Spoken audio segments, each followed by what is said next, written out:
Really an exciting offering here. This is the granddaddy of pre-war rookie cards, at least in terms of market value.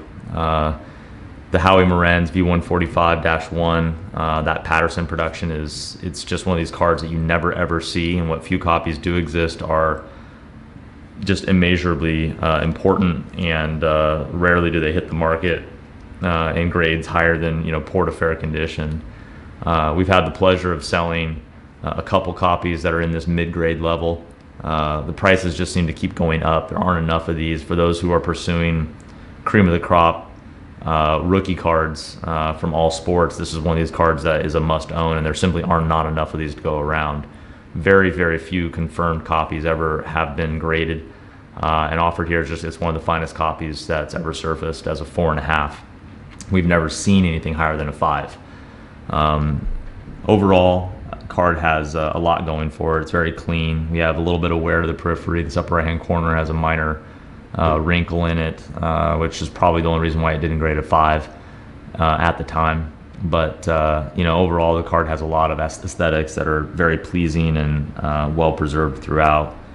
Even corner rounding to all 4 corners, very well framed. There's no staining that really draws away the eye, and I would say the borders have a overall very uniform sepia tone to them. There's not a lot of oxidation or discoloration that, in my opinion, dramatically affects the uniformity of the look. Just a really important card that we're delighted to be featuring here in Auction 9. Zooming in on the details a bit. The corners are, as I said, pretty uniformly worn. I would say overall, they're X quality, with the exception of this upper right, which has just a little bit of a bump and a wrinkle to it.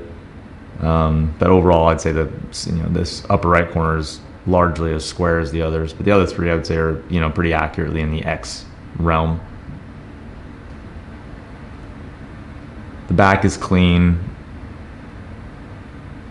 very uniformly toned. There's no blotchiness or other details I think that would draw away the eye. These blank backs, they're pretty unforgiving when you've got massive discoloration, because that's all your eye will see. When there's print on the back, it becomes much more forgiving. But these blank backs, at least in my opinion, when they're clean like this, that really does add quite a bit of value.